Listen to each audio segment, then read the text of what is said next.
Hello and welcome to my channel. Today I'm going to be creating 4 looks with the ABH and Carli Bybel palette. And I will just give you a quick little rundown of my thoughts on this palette. Right before I start the looks, the mattes in this palette perform just like any other ABH mattes. I think that's always a given. So I don't have much to say about those, but I think the standout shades are really the shimmers in this palette. So I just want to call out OA and Jode. I think they're pretty similar once they're swatched. They're a little bit different. Like OA has some sparkles in it. Kind of looks like glitter flecks, but they don't really feel gritty and harsh like glitter. So I think they're just kind of like specks. I didn't have any irritation using this shade, and I think this shade was absolutely stunning and very unique. So that was definitely my favorite. Moo, Aura, My Angels look like they have the same kind of formula. They're a little bit more like flaky and they almost feel gritty to the touch.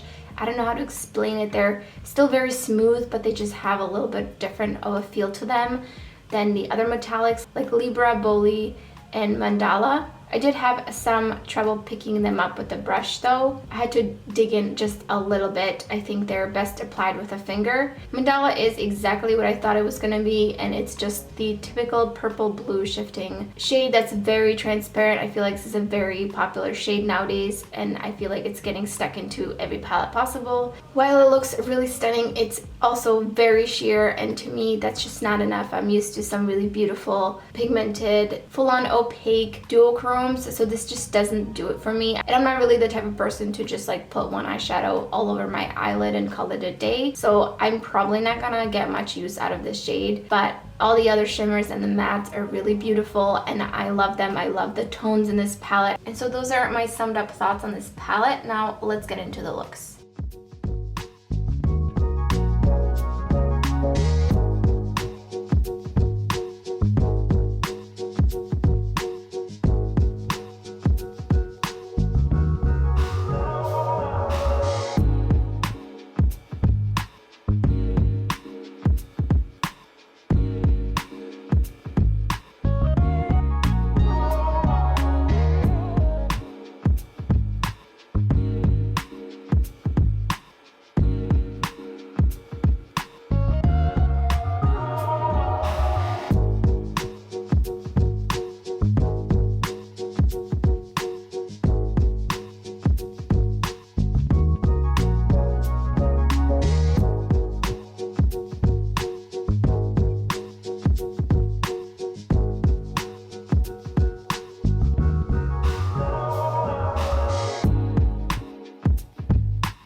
And those are the 4 finished looks. Let me know down below which one is your favorite. And if you like this video, and if you enjoy watching other videos of 4 looks using one palette, then don't forget to subscribe, because I have lots of those on my channel, and I will also keep doing videos like this in the future. So thank you so much for watching, and I hope to see you next time.